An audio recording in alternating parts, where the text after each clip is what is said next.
엘리야의 대안으로 그렇게 준비시키셨던 엘리사를 하나님이 부르시는데요, 그 내용이 열왕기상 19장 16절이었습니다. 너는 또 님시의 아들 예후에게 기름을 부어 이스라엘의 왕이 되게 하고 또 아벨무홀라 사밧의 아들 엘리사에게 기름을 부어 너를 대신하여 선지자가 되게 하라. 이렇게 하나님은 절망한 엘리야 선지자의 대안으로 엘리사를 준비시키셨는데요, 이제 오늘 본문에서 살펴봐야 하는 것은 이렇게 하나님께서 그 시대를 위하여 준비시킨 인물이 있다고 말씀을 드렸다면 그런 사람들은 하나님의 부르심이 있을 때 어떤 태도를 취하는가 하는 겁니다. 엘리사에게서 굉장히 중요한 그런 그 모습들을 발견을 할 수가 있는데, 먼저 제 눈에 이제 오늘 본문에서 먼저 눈에 띄는 게 뭐냐면, 어제도 살펴봤습니다. 하나님께서는 이 중요한 일에 쓰임 받는 사람을 부르시는데 삶의 현장에서 부르신다는 겁니다. 엘리사는 그 삶의 현장에서 부르시는 그 하나님의 부르심에 대하여 너무나 성실하게 그렇게 자기 일을 하다가 그 과정에서 하나님을 만났다는 것, 그게 열왕기상 19장 19절 말씀입니다. 엘리야가 거기서 떠나 사밧의 아들 엘리사를 만나니 그가 12겨리소를 앞세우고 밭을 가는데 자기는 12째 겨리소와 함께 있더라. 엘리야가 그리로 건너가서 겉옷을 그의 위에 던졌더니, 이 지금 삶의 현장으로 찾아가서 하나님의 부르심을 전하는 엘리야의 모습을 보면서 제가 늘 우리 청년들에게 만날 때마다 사적으로 또 집회할 때마다 자주 전하는 말씀이 시편 78편 70절인데요 그 말씀이 떠올랐습니다. 시편 78편 70절부터 보십시오. 또 그의 종 다윗을 택하시되 양의 우리에서 취하시며 젖 양을 지키는 중에서 그들을 이끌어내사 그의 백성인 야곱 그의 소유인 이스라엘을 기르게 하셨더니, 하나님께서는 그 종 다윗을 택하시되 양의 우리에서 그를 취하셨다는 이 말씀이 굉장히 중요한 의미를 갖고 있는 거 아닙니까? 왜 하나님은 양의 우리에서 다윗을 택하시느냐? 그게 두 가지 점검을 위했습니다. 72절에 나오는데요, 이에 그가 그들을 자기 마음의 완전함으로 기르고 그의 손의 능숙함으로 그들을 지도하였도다. 이 두 가지 점검을 하나님은 동시에 하기를 원하시고 우리 모두가 다 이 두 가지를 균형 있게 가지기를 원하신다는 겁니다. 이 마음의 완전함, 손의 능숙함. 그래서 이 두 가지를 점검하기 위해서는 하나님은 삶의 현장에서 그를 부르실 수밖에 없다는 거 아닙니까? 예수님도 마찬가지세요. 예수님이 제자들을 부르실 때도 그 삶의 현장에서 부르신 거 아닙니까? 마태복음 4장 18절, 갈릴리 해변에 다니시다가 두 형제 곧 베드로라 하는 시몬과 그의 형제 안드레가 바다에 그물 던지는 것을 보시니 그들은 어부라. 말씀하시되 나를 따라오라. 내가 너희를 사람을 낚는 어부가 되게 하리라 하시니, 예수님의 관점으로 보시기에 저 고기 잡는 일에 저렇게 최선을 다하고 열정을 다하는 거 보니까 사람 낚는 어부가 되는 일에도 너무나 열정적으로 하겠구나. 그게 현장에서 부르시는 우리 주님의 마음이라는 겁니다. 뭐든지 올인하고 마음을 쏟고, 저도 하나님 앞에 중등부 맡을 때 막 정말 열심히 기도했습니다. 하나님, 저것들 좀 사랑할 수 있는 마음 달라고, 저 인간들 좀 사랑할 수 있는 마음 달라고. 오죽하면 이렇게 기도했겠습니까? 진짜 사랑하는 마음이 안 생기는 애들이니까 그렇게 기도해가면서, 그러면서 그냥 막 틈틈이 다니면서 먹이고, 또 꼭 그냥 어른들한테 우리 청년들한테 내가 좀 사준다 그러면 그 중에 제일 싼 거를 보통 하거든요. 이거면 돼요. 그리고 제가 편의점에서 청년들을 만나면 주로 제가 사줘요. 당분간은 이제 편의점에 피해 다녀야지. 이게 청년들한테 원하는 거 하라 그러면요, 제일 그 중에 싼 거 이런 거 택하는데, 중고등부 애들 보고 원하는 거 하라 그러면 덜덜덜 떨리는 거를 찾아요. TGI로 가자 그러는 애가 없나? 그렇게 밉상스러운 애들인데요, 진짜 마음을 다해서 이 아이들을 사랑하게 해달라고 기도하면서 그렇게 했더니 사랑은 은사더라고요. 진짜 이뻐지는 거예요. 오늘 새벽에 하나님께서 저와 여러분에게 주시는 첫 번째 도전이 있다면, 이 하루를 하나님이 보시는 건 이 새벽의 현장에 와 가정에서 예배드리는 그 모습도 귀히 보시지만, 하나님께서는 오늘도 우리의 삶의 현장에서 우리가 어떤 자세를 가지고 살아가는가를 보신다는 겁니다. 오늘 이 하루 은혜 받으시고 이 하루를 하나님 앞에서 참 최선을 다해서 이 하루를 살아내시는 그런 성도님들 되시기를 바랍니다. 그래서 저는요, 마태복음 25장 23절, 그 주인이 이르되 잘하였도다 착하고 충성된 종아, 그 다음 보세요. 네가 적은 일에 충성하였음에 내가 많은 것을 내게 맡기리니. 이 원리를 잊으시면 안 되고요. 그런가 하면은 마태복음 25장에 나오는 제 마음에 구호가 하나 있습니다.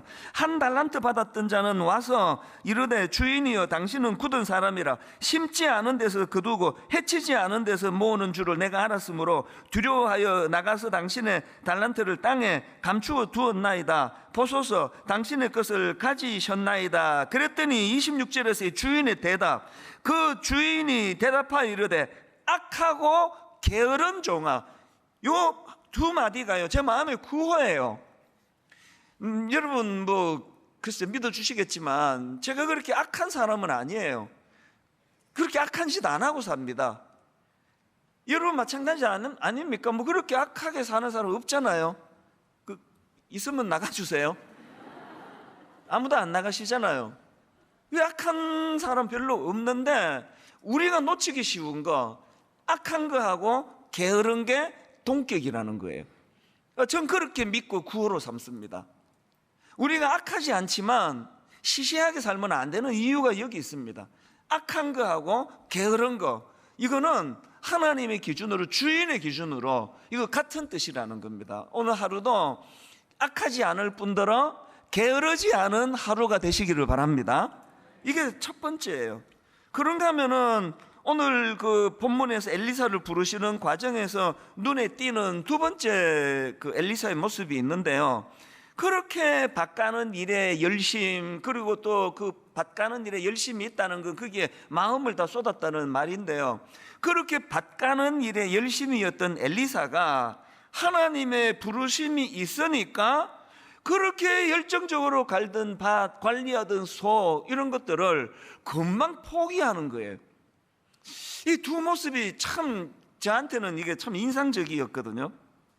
본문 20절이 그 얘기 아닙니까? 19절에서 현장을 찾아와 하나님께서 부르시는 것을 엘리야가 전하니까 20절입니다. 그가 소를 버리고 엘리야에게로 달려가서 이르되, 어제 말씀드렸잖아요. 엘리사는 부자였다고. 이 말의 의미가 뭡니까?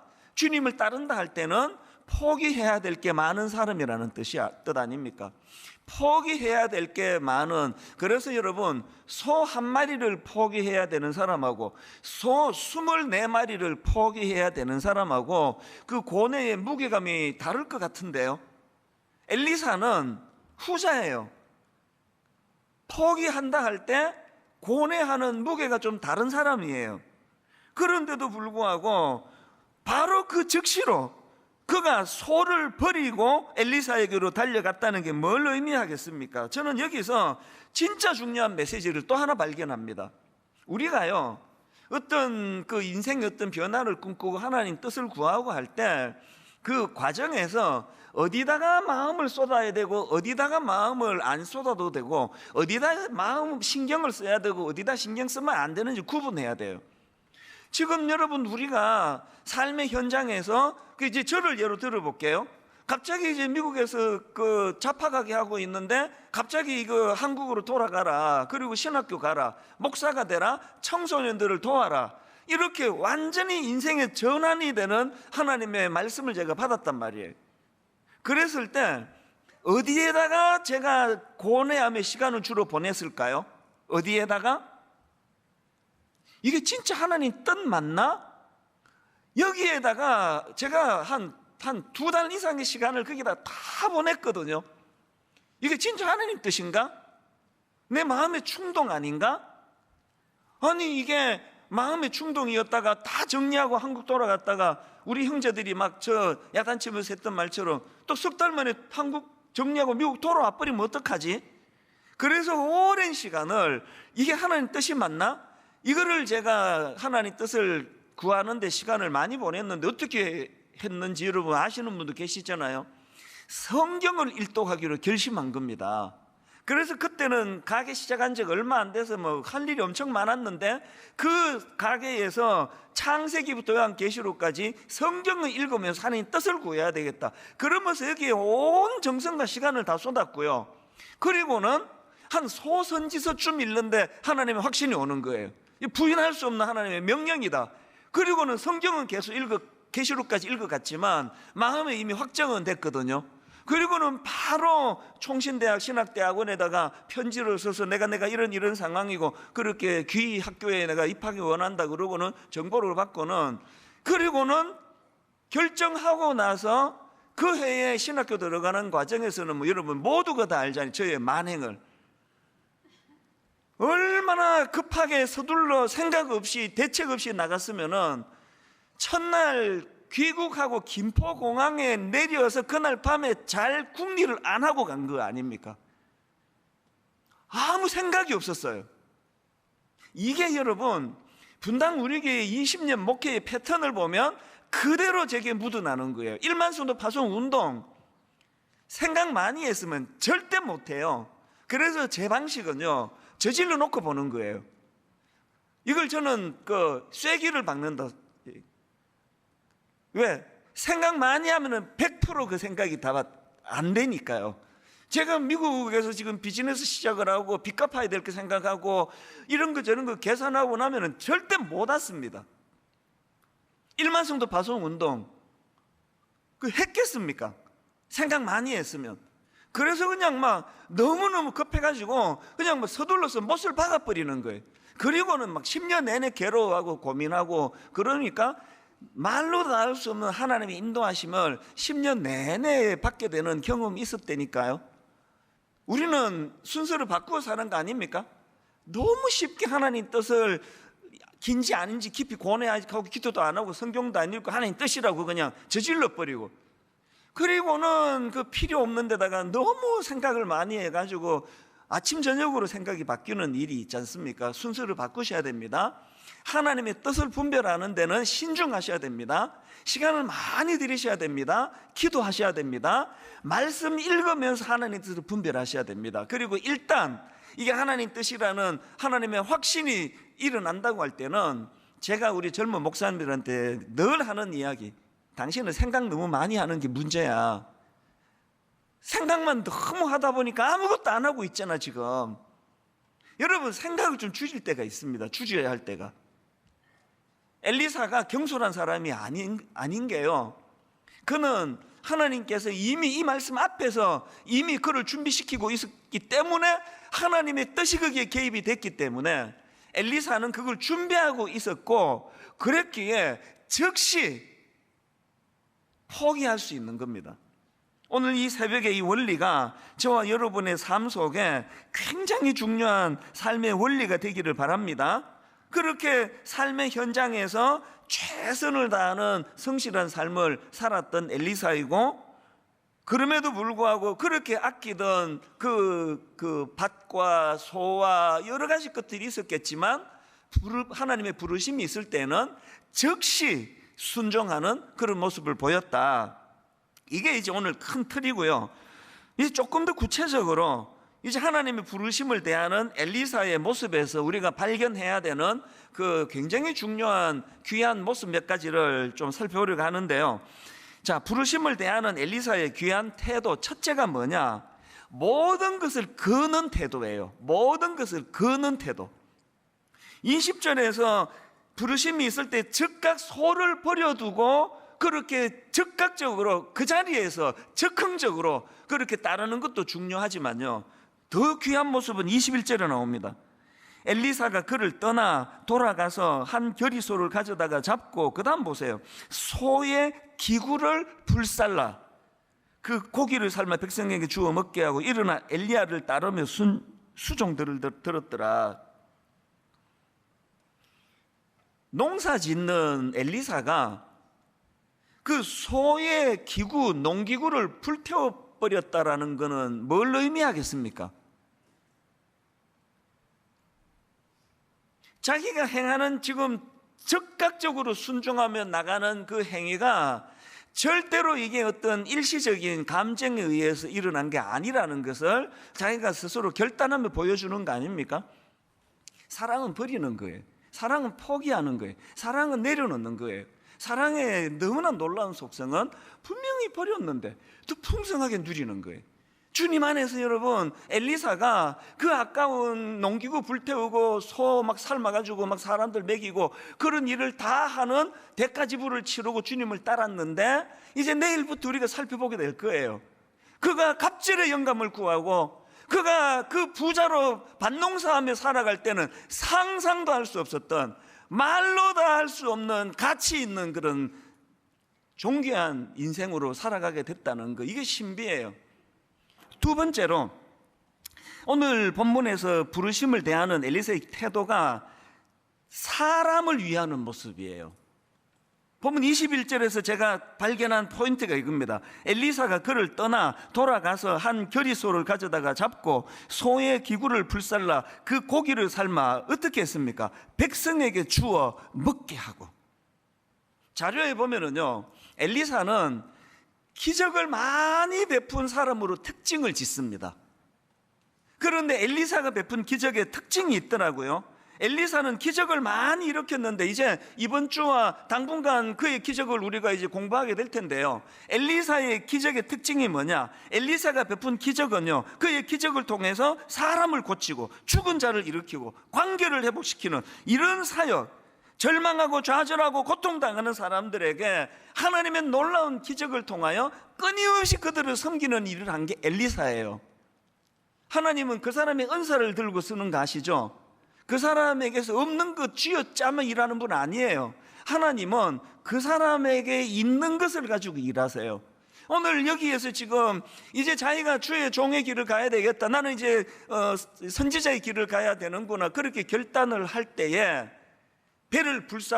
농기구를 불사르고 모든 것들을 다 포기하는데 소를 잡아가지고 백성을 먹이는 일을 했다. 이게 지금 엘리사의 관심을 말해주는 거 아닐까요? 우리가 배워야 되는 가장 중요한 예수님의 중심이 이거 아닙니까? 마태복음 12장 9절부터 보십시오.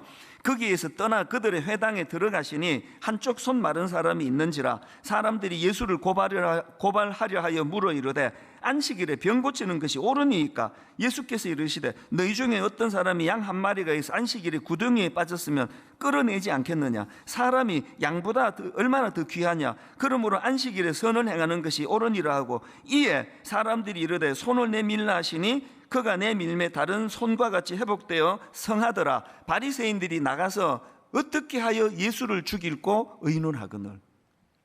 지금 여기 있는 종교 지도자들하고 예수님의 근본적인 차이를 아시겠습니까? 저는 이 대목에서 많이 반성하고 또 반성하고 또 반성하기를 원해요. 정말 주님의 사람에게 초점을 두고 사람을 귀히 여기고 사람에게 올인하는 이런 목사로 살고 싶은데, 여전히 제 안에 이 종교 지도자처럼 시스템이 중요하고 교회 규모가 중요하고 건물이 중요하고 예산이 중요하고 그 사람 하나하나의 존귀함으로 보는 거가 중요한 걸 아는데, 저 사람 헌금 얼마 하지? 저 사람 헌금 좀 많이 하나? 이런 부분에 대하여 여전히 툭 건들면 그게 튀어나올 거라는 걸 너무 잘 알기 때문에, 그래서 억누르고 사는 거거든요. 제가 어느 성도는 헌금 얼마 하는지를 알지 않으려고 이를 악물고 노력하는 이유가 여기에 있습니다. 여전히 오늘 교회의 지도자들이 반성해야 되는 건, 사람을 귀히 여기시는, 사람을 살리는 일이라면 그게 안식일을 어겼다는 오해를 받는 일이라 할지라도, 그래서 저것들로 이건 핍박을 받는 일이 있다 할지라도 이 장애인을 나는 고치지 않으면 안 된다는 주님의 그 절박한 이 마음이 저에게 잘 안 보이는 거예요. 아무리 노력을 해도 그게 잘 안 보이는 거예요. 매주일 설교할 때마다 내가 그 마음으로 설교 준비하기를 원하거든요. 하나님, 제가 오늘도 내가 쥐어 짜듯이 이 은사도 없는 제가 그렇게 설교 준비하는 건 오늘 이 설교를 듣고 어떤 한 영혼이, 절망했던 한 사람이 살아날 수 있기 때문이라는 이 마음으로 설교하고 싶은데 평소에 그런 생각이 잘 안 드는 거예요. 교회가 회복해야 되는 거 이거 아닙니까? 여러분은 어느 쪽입니까? 뭘 추구하세요? 법이요, 안식일은 그러면 안 되는데 그 집사님은 왜 그러세요? 온 교회가 지금 예수님이 그렇게 혐오하셨던 그 당시 종교인들 모습 비슷한 거를 교회에서 지금 계속 보고 있는 현실 아닙니까? 저는 이국종 교수가 쓴 골든아워에 나오는 이 한 대목을 한번 여러분 들어보세요.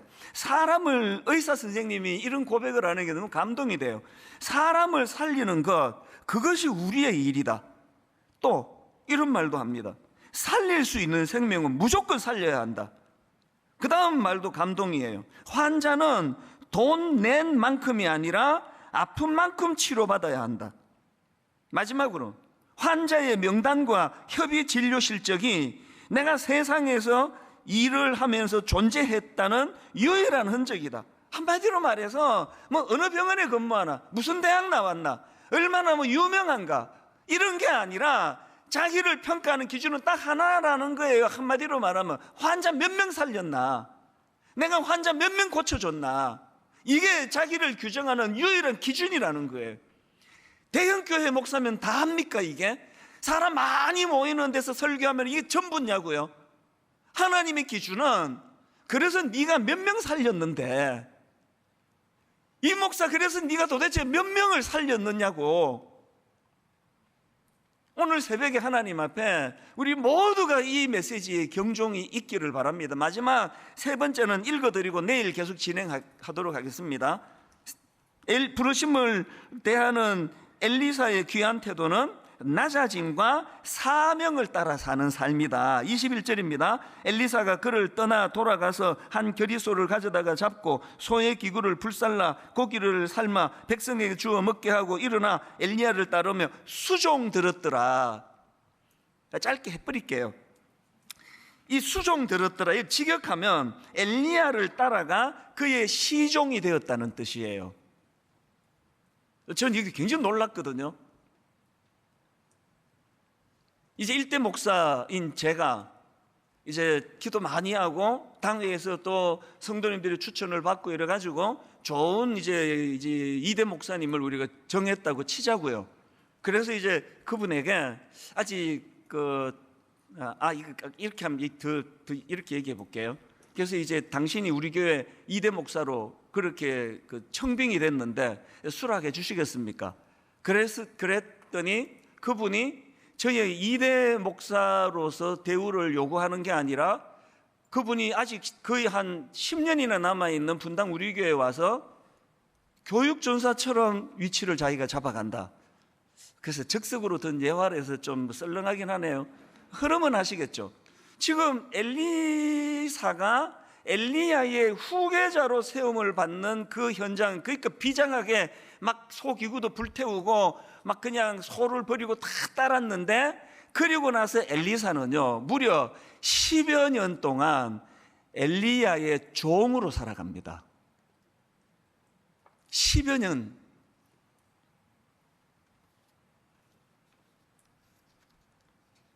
나머지 내일 저희들이 다시 정리하기로 하고요.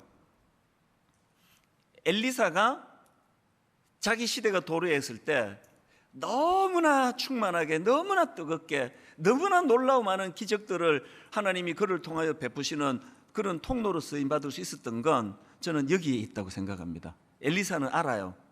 언제 자기가 꽃을 피울 때고 언제 자기가 꽃을 피우면 안 되는 때인지를. 그래서 종처럼이 아니에요.